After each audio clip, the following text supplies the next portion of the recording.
मु छेली चरईरू फेरी आसिलिनी छेली चरुचंती माँ माने चरुचंती मु एबे भात खाई आसी भात खाइबी तापर जीवी। हाय फ्रेंड माने नमस्ते। तो केमिति अछंती आपण माने मु आशा करछि आपण माने ठीक ठाक थिबे।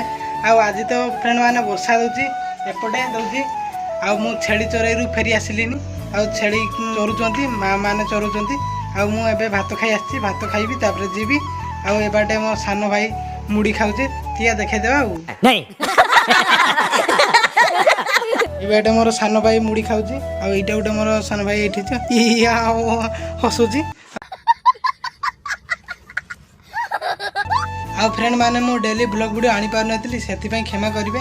आज मु डेली ब्लॉग वीडियो आनिबी आज भात खाइबा तारे कालठू मु डेली ब्लॉग वीडियो आनिबी भल भल ब्लॉग वीडियो आनिबा को चेष्टा करी फ्रेंड माने कारण मु कॉलेज जाउची ना समय भी मिलूनी एटा तो वर्षा दिन वर्षा दिन रे काम पड़ जाउची केतेबेले छेरी चरैबार काम केतेबेले कॉलेज जीवार काम सब मेंटेन करने को पड़ुची तापर जाके ब्लॉग वीडियो बनैते पड़ुची तापर राति रे वीडियो टाको एडिट करदिबा को पड़ुची फ्रेंड माने सेति पई डेली ब्लॉग वीडियो आसी पाउनी किछि दिन पूर्व परीक्षा भी थिला मोर देह भी खराब थिला सेति पई मु डेली ब्लॉग वीडियो आनी पार नथली बस आज पई एतिकी मु पुणी आसीबी नुआ तागड़ा ब्लॉग नुआ फाड़ू ब्लॉग वीडियो सहित रहउची। धन्यवाद।